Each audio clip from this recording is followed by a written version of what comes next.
Copyright Stanford University, all rights reserved.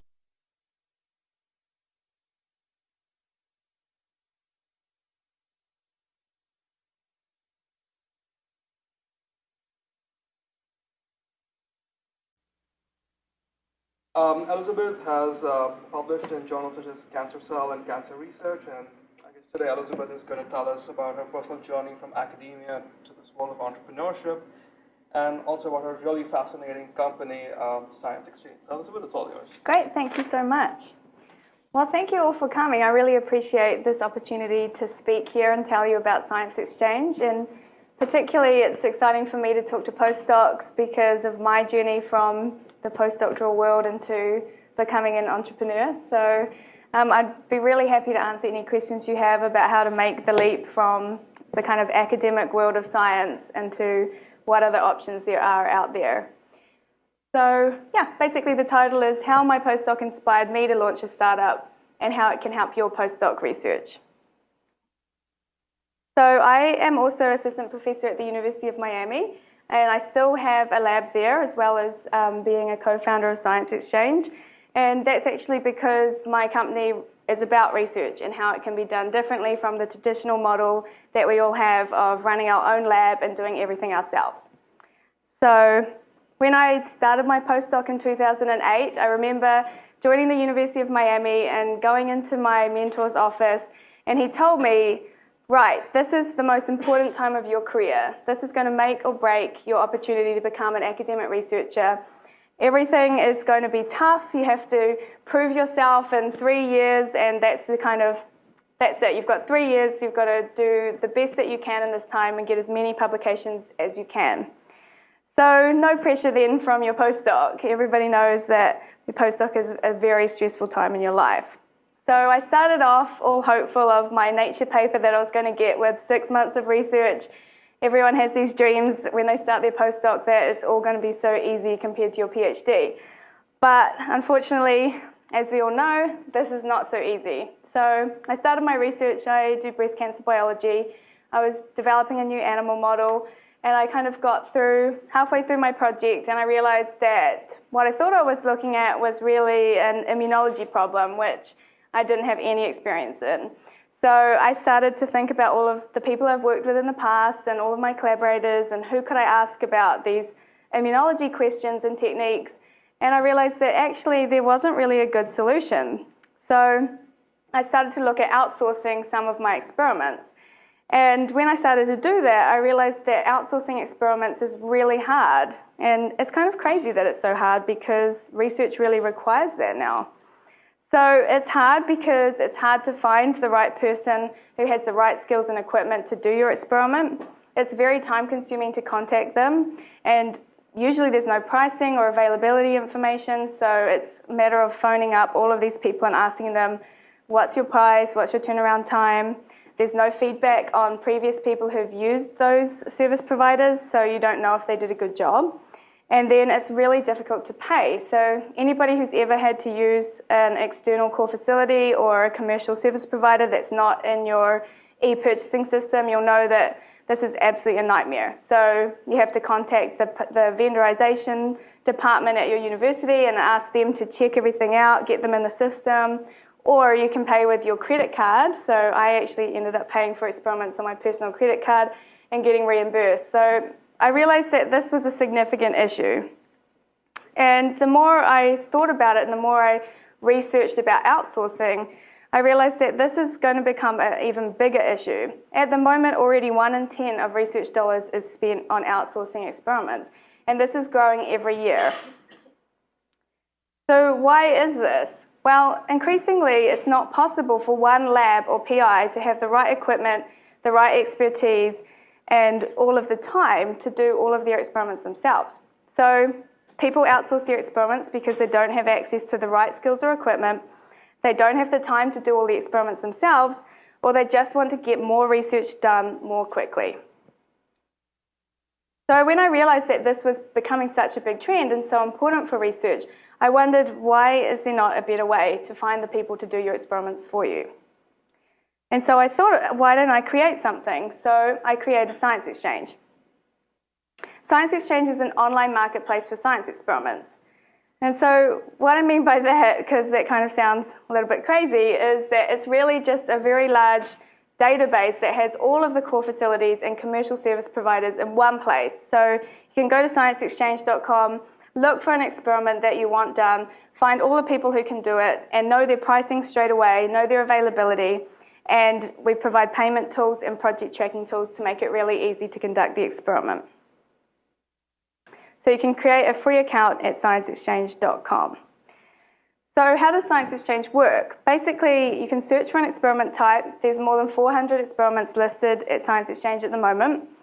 And you can see all of the experimental service providers and pricing information. You can then choose whoever you want to request an estimate for your experiment from. So you can request a single person or you can request multiple providers of the experiment. Then you can communicate. They can ask you questions to clarify points about your experiment so that they understand everything they need to know to give you accurate pricing. And then you choose who to work with. And so that allows you to understand who has availability and who is willing to do your experiment, how much it's going to cost. And then we provide project management tools so that you can send updates, ask questions, and receive data all through our project management page.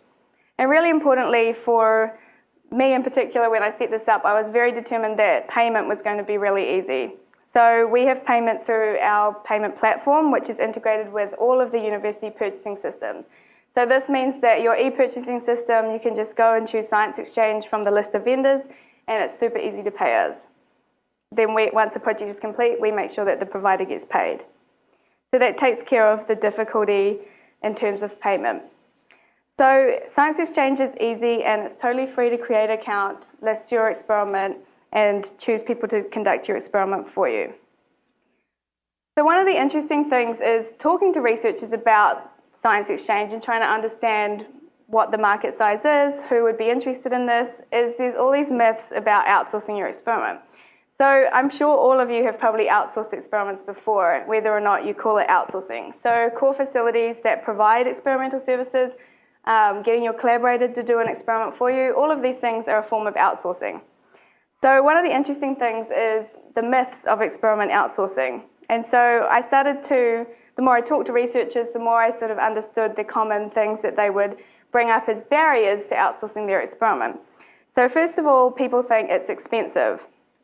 And actually it's not. So when you look at the price of conducting some experiments yourself, it's actually more expensive to buy the individual reagents to do the experiment than to actually outsource it. And this is because of economies of scale, because researchers and core facilities can actually purchase large quantities of reagents at a discounted price. And if you go ahead and purchase all of these individual reagents, even if you use them all up, which you probably won't because they'll probably expire before you get around to doing 100 reactions in less than 2 years.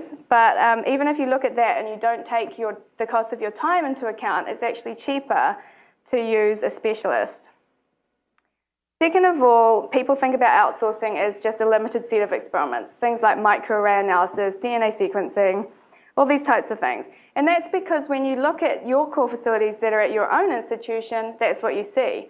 But when you look globally, actually there are facilities that offer all kinds of interesting services that you might never have thought of. When I was doing my breast cancer biology experiment, I was very interested in the immune system because this was something that came up from my microarray analysis. And what I learned was that there was all kinds of animals that were created that had humanized immune systems.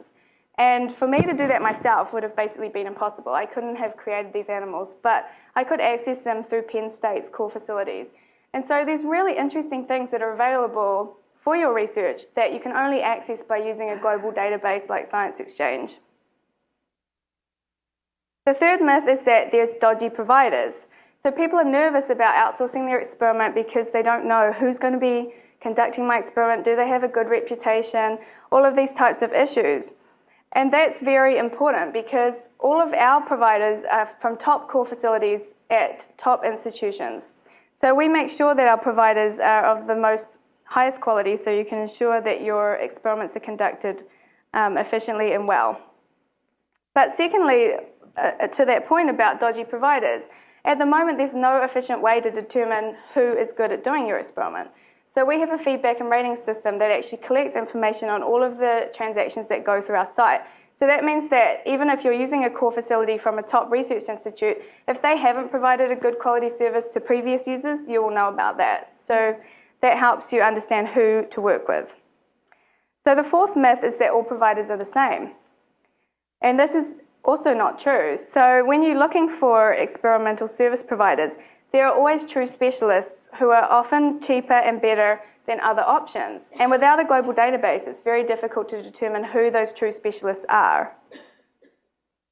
So when you look across price comparisons of common services that are requested, it's actually really amazing, the price differences. Sometimes I look at experimental services on our site and I'm actually shocked. So the amount of money that you can save by shopping around is pretty dramatic. And this is a great example when you look at Sanger DNA sequencing. For 100 samples, it ranges from a couple of $100 to more than $2,000. This is for the exact same service. So it's pretty important to start looking around and seeing what the best options are that are available. Myth 5, which I've talked about already a bit, is that payment is difficult. And I think this is really a big barrier for people when they're thinking about outsourcing experiments to other institutions. Because one of the things is you don't want to be paying on your personal credit card, and you don't want to be chasing up the payment department to make sure that you can get this experiment conducted for you. So like I said, we're already a vendor within all of the university purchasing systems, and this means you can just click Science Exchange and you've got a purchase order. So it's really easy. Myth 6 is that Science Exchange could hurt core facilities. We've had some people come to us and say, well, if you create this database, then core facilities at my institute might go out of business, and that would be bad. And that's definitely something that we are super aware of. But what we see Science Exchange doing is creating a much larger market for core facilities services. So rather than hurting core facilities, we're actually helping them get more external work. And for some core facilities, they're at risk of going out of business. So for them, they're really excited about the potential for Science Exchange to bring in external work and keep them from having to basically be closed down. Myth 7 is that someone can steal my idea. We've had this a lot, that people are worried about posting their experiment because somebody might steal their absolutely amazing idea. So that's definitely not an issue. So all of the communication on our site is private. And in our agreement between the requester and provider, there's a clause that says all of the intellectual property belongs to the requester of the experiment. And so there's absolutely no problem with anybody stealing your idea. So these 7 common myths, I hope that now you understand that they actually don't apply, and there's a whole world of experimental outsourcing out there that's now easy to access. So outsourcing becomes easy. So hopefully you'll create a free account at scienceexchange.com. So finally, we're offering a special promotion for all of the Stanford people because we're very happy to be here. So if you sign up using our invite code, you get up to $100 in Starbucks gift cards when you outsource experiments through our site. And we're also hiring PhD students and postdocs looking for part-time roles. So we'd be very interested in talking to anybody about the potential to work with us to become an advocate for Science Exchange. So that's me. I'd be happy to answer any questions.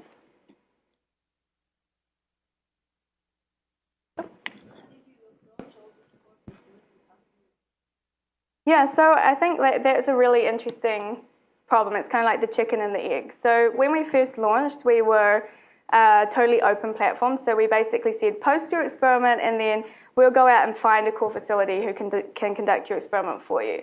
And so that sort of helped us get core facilities to sign up, because we were going to them and saying, look, you can do this experiment. We've already got an experiment for you. So they were very interested in getting external work. So they came and joined Science Exchange. But over time, as we built the database, we realized that a much better system would be a more open system like we have now, where it's almost like a shopping directory where you can just go and find all of the people who offer the service and choose the person to work with. What we offer now for core facilities is free management software. So core facilities at the moment actually often manage their requests and track all of the invoices, etc., through an Excel sheet. And so we provide them with online management software for free, which allows them to basically make use of all of these tools and makes their life so much easier. So that kind of makes them want to be part of the platform and makes them encourage their users to use Science Exchange. So that's sort of Trojan horse. Hi.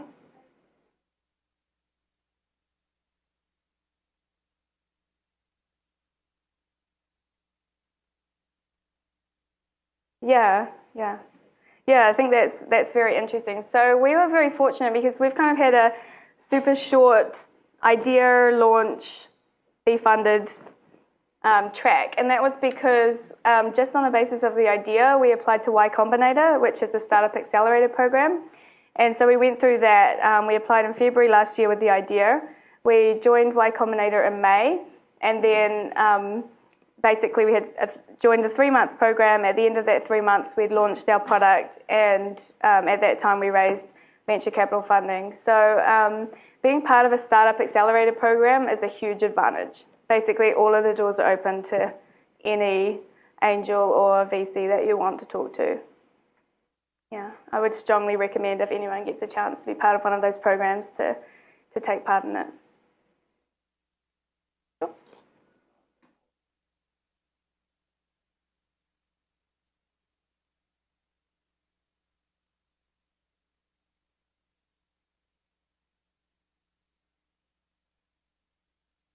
Mm-hmm.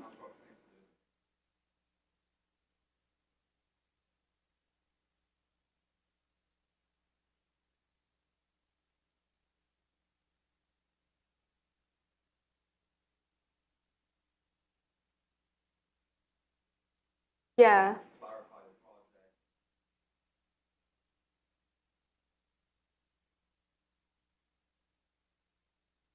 Mm-hmm.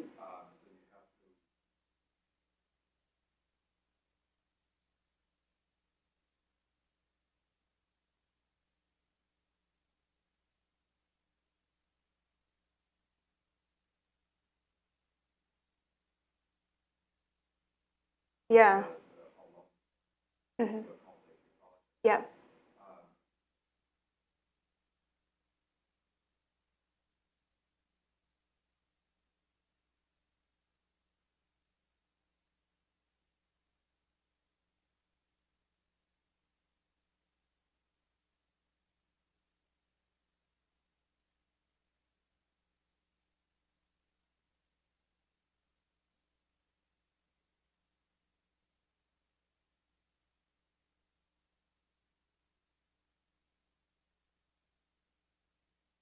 Yeah. See. Yeah. Absolutely. Yeah.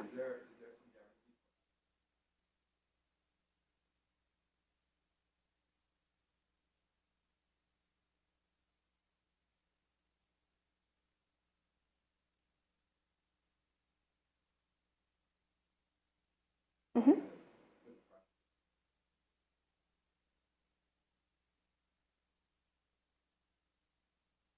Yeah. Yeah. Yeah, sure.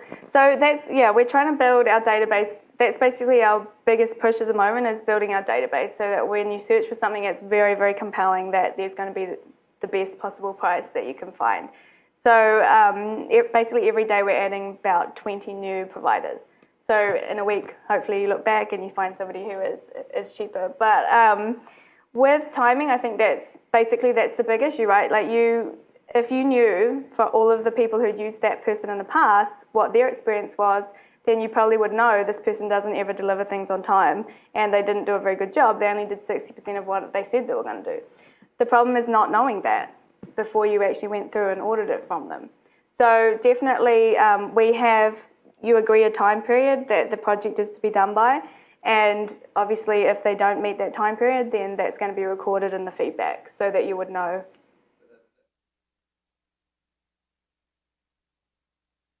Yeah. And they don't get paid until they complete the experiment to your satisfaction. We don't pay until it's completed to the requested satisfaction. So they have a big incentive to complete it. Yeah. Mhm. Then you would have to agree that they only got paid for the 60. They wouldn't get paid for the 100.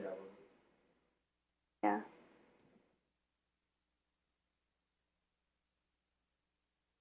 Sure.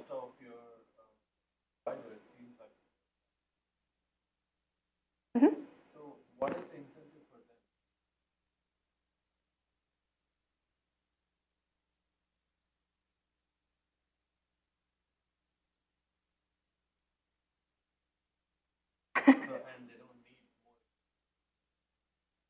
Well, they actually they do need more exposure than they already have. So core facilities are actually in a really unique position. At the moment, they are under increasing budgetary pressure to break even.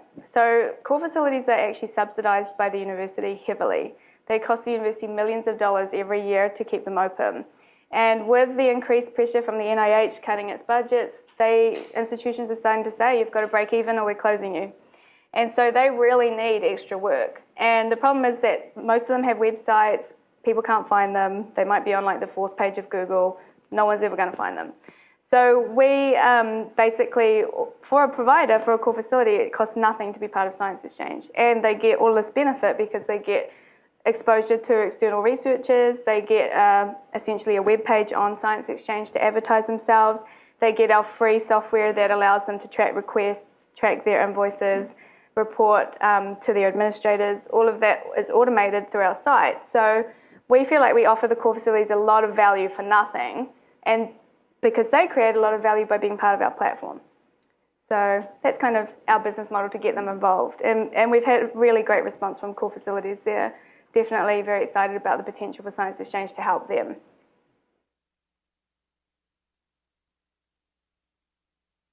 Yes. Yeah, so our business model is to take a very small percentage of the transaction. So the requester is the person who pays because they're the person who gets the benefit of using the site.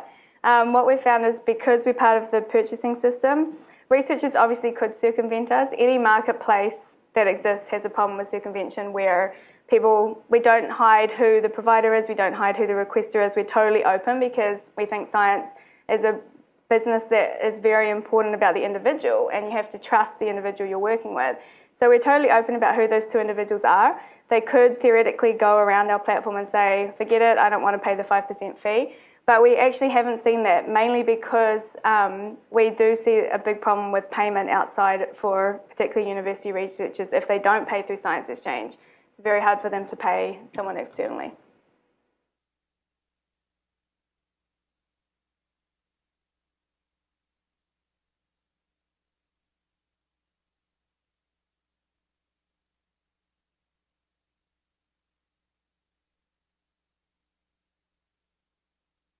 Sure.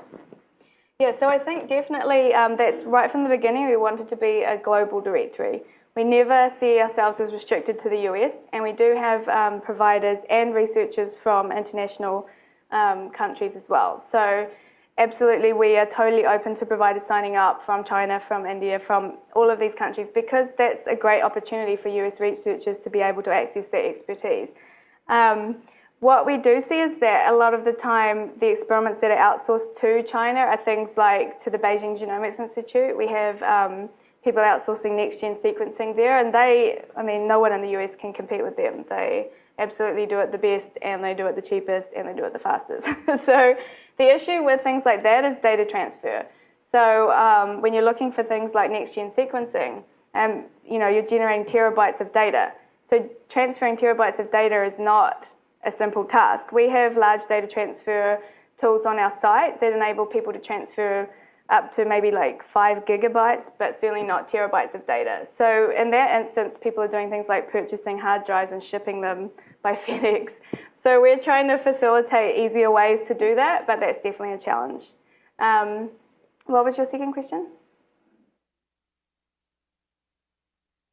Yes, so conflicts is really important because core facilities that we've talked to, they say, this does happen. It's rare, but it does happen. So what we've done is establish an independent board of scientists where we can basically take a dispute. And that's why tracking everything through our site is really important, because if we can show all of the communication that occurred between the requester and the provider, then we know what the person specifically asked for, and we can say, okay, well, that was all you asked for, so we kind of have the communication trail. But we actually haven't had any issues with major conflicts so far. It's bound to happen at some stage. The payment? Yeah, we take care of payment across countries. So we have done international transfers of money between researchers working in England and Italy.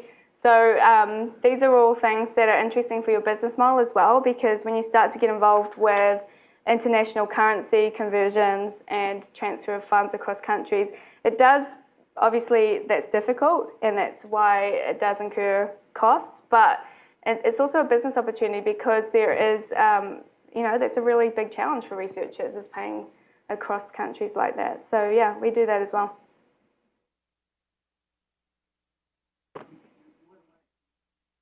Mm-hmm.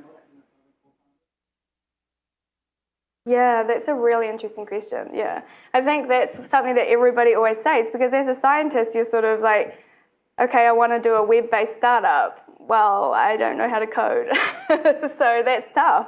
So I think what is interesting, though, is that particularly here, moving to Silicon Valley, I went to Y Combinator and I saw these amazing hackers who were incredible developers, but they didn't really have any great life experience. So they're all doing things like, how do I make, Twitter better, or how do I make this, like kind of little tweaks, and they're looking for big opportunities. So if you can go and say, like, okay, I work in the science world, there is a real need for a technology to improve the efficiency of research, to do this, to do that, and you say, look, this is a great opportunity, I think actually it's pretty easy to convince co-founders to join you. So I met my two co-founders. Dan is one of my co-founders. He's a business person, so brings all of the accounting, finance, law skills to the team. And then my other co-founder is obviously a web developer. And I just met them through talking about the idea and kind of selling them on the kind of dream that science really is a huge opportunity, and there's not really anybody who's capitalizing on it. So I think for people who are outside of that kind of niche world of coders, there is a big opportunity to kind of break into them and convince them to join you. No, we were all in Miami, so Miami has a really small startup world. So it's actually pretty, everyone's kind of talking to each other, and Dan had a friend who was the sort of, he did a lot of big data analysis. Dan was working at a startup in Miami, and then that person basically said, I know this Ruby on Rails guy, he's like the Ruby on Rails guy for Florida, so you should talk to him. And so we talked to him, and that's our co-founder. So it's sort of just getting out there and meeting people who have the right connections. But I feel like this area in particular is just so full of great developers that if you do have a big idea, I think there's so many to choose from. I think it should be relatively easy to convince somebody to join you.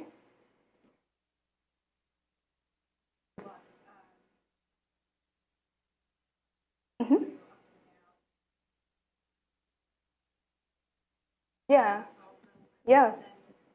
Yeah, I mean, I think like it's, for me, I think some of my friends in Miami who are still scientists think I'm crazy. Like, they think, how did this happen? How did you start this idea and just go and become a startup founder in Silicon Valley? It's all a bit of a dream, and it's sort of hard to imagine how that actually happens.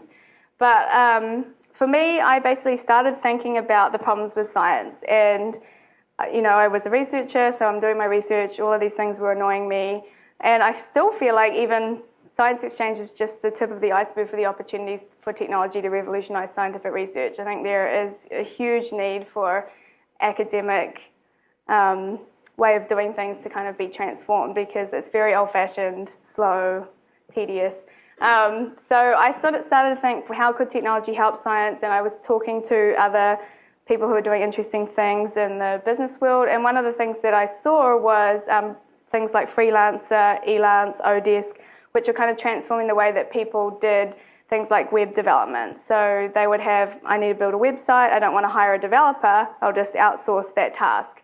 And so I thought about that, and I started to talk with people who are doing startups like Dan, and we talked about, could this be an opportunity for a similar thing to happen in science? And so that was where we came up with the idea. And literally we didn't do anything until we applied to Y Combinator. We just came up with the idea, looked at the market size, talked to researchers. We didn't build anything. We didn't have our co-founder at that stage. We just talked through the idea, really looked at the market size, thought about the opportunity, and then wrote it all up in our application, applied to Y Combinator, and then getting that initial interview was what allowed us to get our co-founder to join. Because I think having that ability to go to the co-founder and say, well, here's this great opportunity. We've got an interview at this very prestigious startup accelerator program.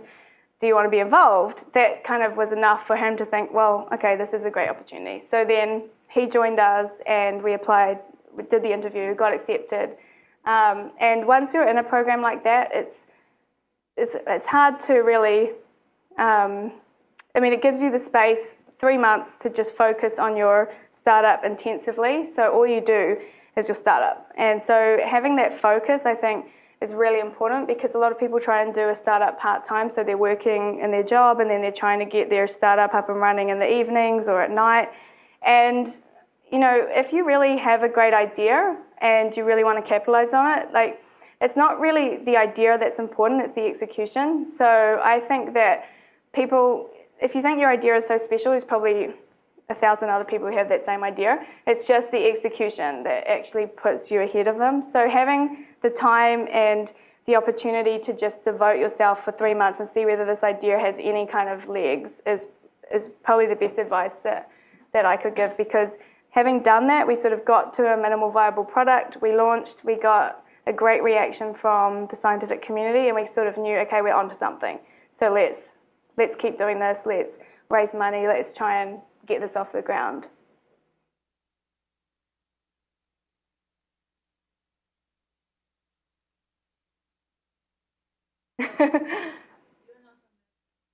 No. I came on at E3.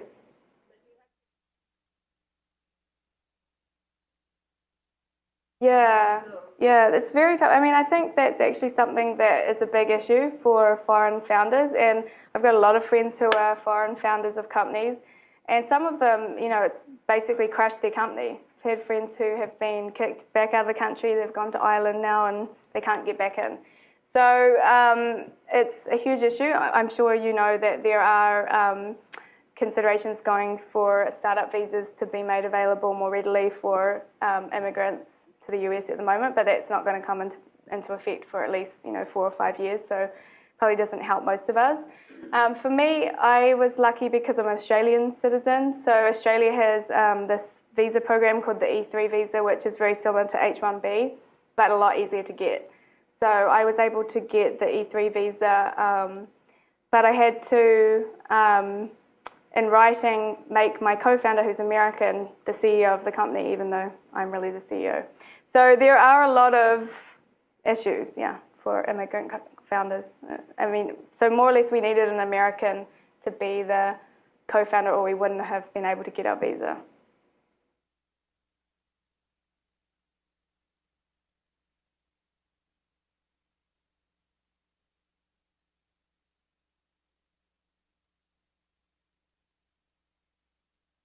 Yeah.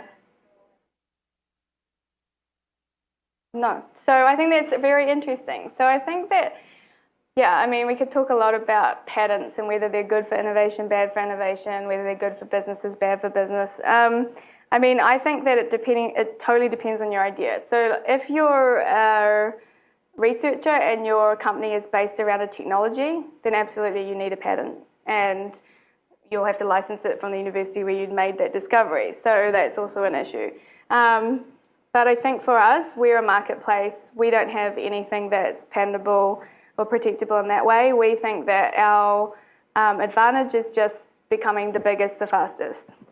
It's just whoever is first wins. And like I said, I think execution is very, very important. So executing on your idea rapidly is going to provide you with some protection because obviously people only want to be part of a marketplace where there are other users. So it just depends. Sometimes patents are good, but I think in situations like ours, they're really nothing to patent. How did you decide?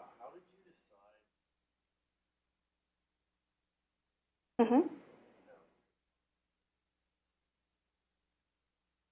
Yep.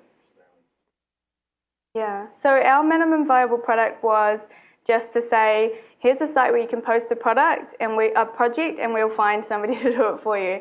So it was very basic. Actually, our developer built it in 3 weeks by himself. So I think that No, we didn't build it. We built it at YC, yeah. So we only joined YC with the idea. And I think that was really good for us because we saw more advanced companies coming into YC, and I feel like they got less out of it. So I think going in with an idea and then getting all of that experience and that opportunity to just concentrate and focus on that idea at a very early stage for 3 months was actually really good. And I don't think that the others benefited as much as us. Is your role fully?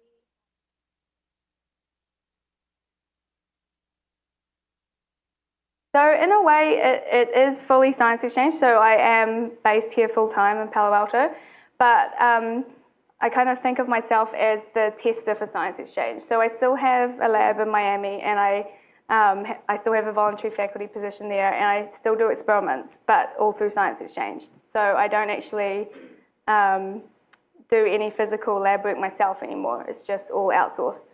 So I'm kind of the tester. I have one student, yes, yeah. So it's actually really interesting because there's a couple of people who are starting to think about the ideas and the possibilities for science as an outsourced business. So there are what they call virtual pharma companies, which are springing out, which are basically 100% outsourced research. So there's no scientist team. They're all just getting the data, and they're making drugs. They're developing drugs through their virtual pharma company. And we also are seeing some programs like Embark, which is a new program that's designed to help women scientists who have children stay kind of in the academic career track. And what they do is they provide funding for them to not be in the lab, but just outsource their experiments to keep their publication record going while they're at home with the kids. So I think it's really interesting. There's some kind of cool opportunities that are starting to spring up around outsourced research.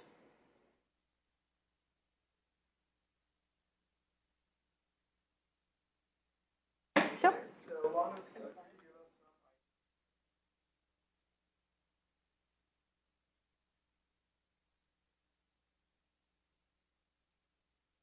some organization, like how is that split? Customers and import geographic.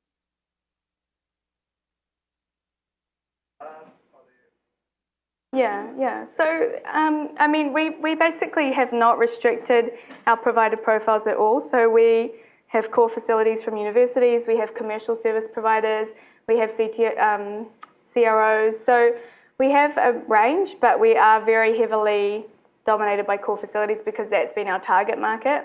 And the reason why that's our target market is because it's very difficult for commercial service providers to compete on price for a lot of the services because core facilities are not commercial. They don't have to make a profit. They can just charge the direct cost of the service. So obviously that's going to be the cheapest. Second of all, we can go in with these tools that help them manage their facility, and that helps them kind of bring in their already existing customers. And we can't really do that with commercial service providers because they obviously already have really good tools in place for their invoicing and their billing. In terms of our split, we have mostly academic researchers that use the site. Again, because most of our target, we don't really advertise, but our kind of talks and our contacts that we have are in the academic world. So I would say about 60 to 70% of our researchers, so our requesters, are from the US, and I would say 90% of our providers are from the US. So yeah, we are still very US focused, but that's more a product of the fact that we're based here rather than anything intentional. We're not focused on the US, but we're here, so that's where it happens. Hopefully we will be going more global once we can expand our team a bit more.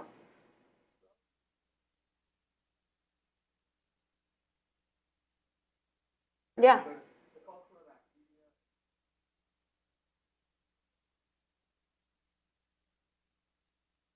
Mm-hmm. So that is probably that really like the biggest. Yeah. I mean, yeah, I think that the barriers are around this kind of old school idea of doing everything yourself. And I think that trying to make people aware that they actually don't do everything themselves, even if they think they do, is sort of part of the problem. So it's sort of part of the solution. So when you go and talk to people, you say, but you use a core facility to do your sequencing, but you use a core facility to do your microarray, but you use your collaborators to do this and that. And then they realize, okay, so actually I do outsource experiments. It's just I hadn't really thought about it that way. And I think that there's a big opportunity in terms of the motivations for collaborations. So at the moment we are, more or less a core facility ordering system. But the bigger idea is totally different from that. So my idea when I first started was to make science into basically a huge system that allowed collaborations for money. So I could see that collaborations would happen more efficiently, more frequently, and just it would take advantage of people's expertise a lot better if people were actually paid to do each other's experiments. So the idea is rather than one person getting a huge grant and then controlling how that money was spent and buying all of the equipment themselves and getting their student to learn the technique themselves, they would say, who in the world is the person who's the expert at that? Okay, what's the market price for doing that experiment? I will transfer that amount of money to them.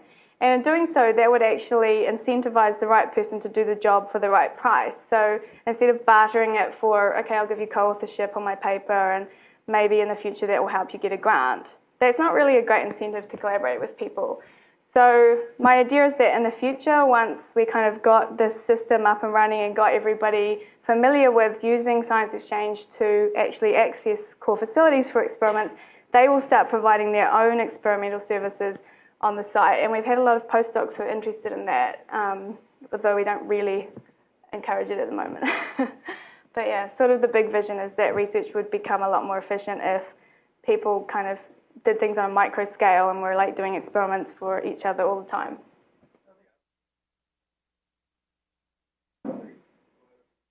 Yeah.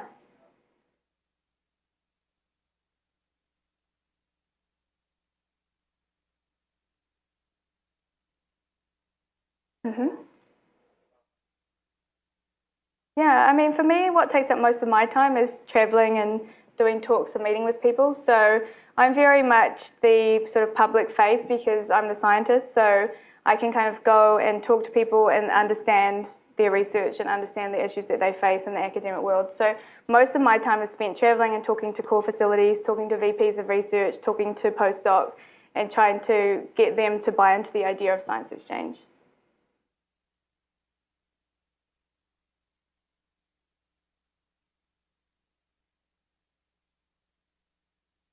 Last February, yeah. Yeah. In August, yeah. Yep.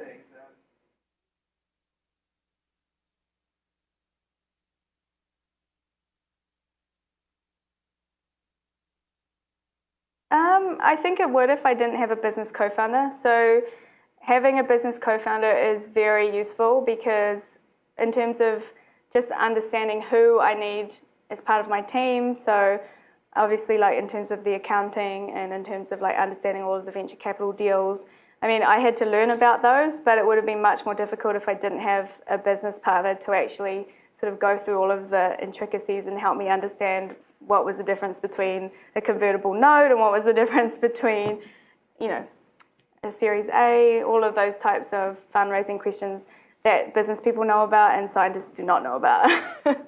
But I think that having the science background is actually really, really useful for a startup. So even if it wasn't related to science, I do think scientists make great startup founders because they have basically like the ability to pivot on ideas quickly. They're very creative. They're very resourceful. The biggest thing, perseverance. I know anybody who has a PhD is very perseverant, and that's the biggest thing with startups is that they say startups mostly die by suicide, like you give up because it's too hard. But I feel like scientists are kind of used to that constant struggle, and so they have that ability to keep on going even when it's hard. And the other thing is they're good at fundraising. They write grants all the time.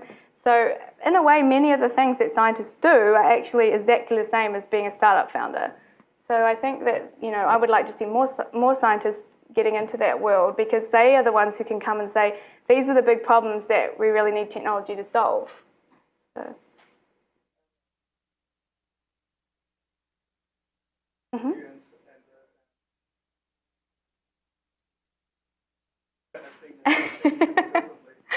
What I would do differently is I would have prepared the core facilities for our launch better.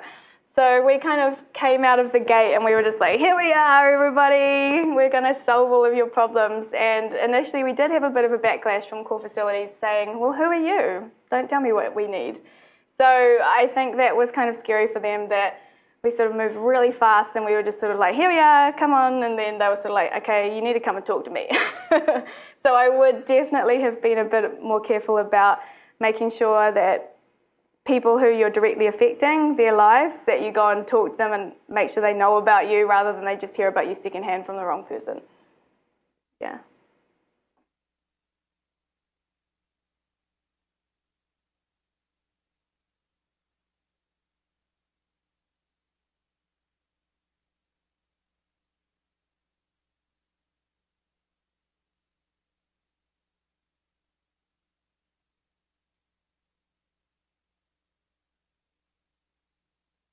Mm-hmm.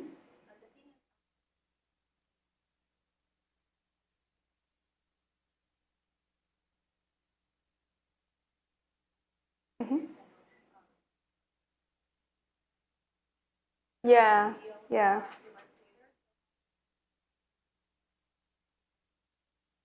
Yeah, I think that's really important that everybody who is part of the company feels that they're getting a fair deal. I think it's really important because that is the single biggest thing that breaks up founders is resentment about percentages of ownership of the company, things like that. So right from the start, I was like, okay, the three founders are going to share the company equally.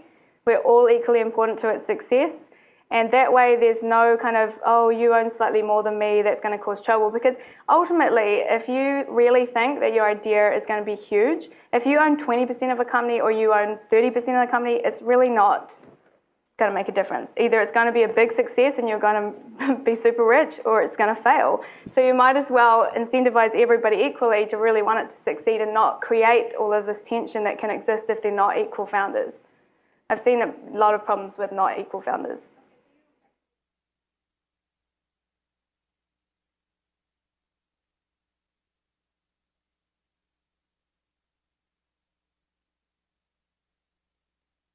No, I wouldn't. No, I think that, and I think that for scientists, especially if you're coming in with an idea that's based on science, or, I mean, for us, like our company, it's clear that without a scientist, it would struggle because they wouldn't understand the market, they wouldn't be able to communicate very well with scientists, they don't know all of the things that the academic world, how it works, all of those types of things. I think scientists, yeah, you would definitely, I would not have, having the idea as well, I think was also important. So if you kind of went into a deal where you weren't the person who had the idea, it might be harder to negotiate equal share of the company. But I would definitely, if you were faced with that, I would definitely argue for the fact that having equal share motivates people to feel an equal ownership of the company, and that will then result in more likelihood of success and less likelihood of kind of people feeling that tension that they're not as important or they're missing out on something. Yep. How is your relationship with Anderson affected your Yeah. expectations? It would have been positives, it would have been challenges. We've never had any challenges with any of our investors. Actually, they've all been great. So, and I think that's also something that's really important about Y Combinator was Y Combinator is very protective of its founders. So if any VCs or angels try and like do a dodgy deal with them, then they will be shut out of any future deals. So they have very strong incentive to treat their founders very well. And we've definitely found that with all of our investors. They're very helpful, very willing to answer questions, have coffee with us. Any way that they can make introductions to people, they do. They're really great investors. And I think that's the difference, isn't it? If you have the opportunity to go for kind of top quality investors versus sort of the lower quality ones, and because I have heard people say, oh my goodness, taking money from venture capitalists is terrible, it was the worst idea, my company was ruined because of it, particularly biotech companies, because in terms of the horizons for return on investment, VCs are looking for a return within 5 years. It's very difficult for a biotech company to produce that. So we definitely haven't had that. We've had a great experience, and our venture capitalists have helped us a lot with introductions. Helped us add to that from Andy. I think our ability to hire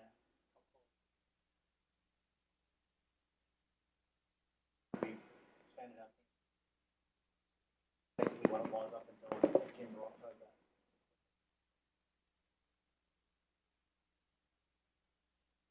Really do that if you've got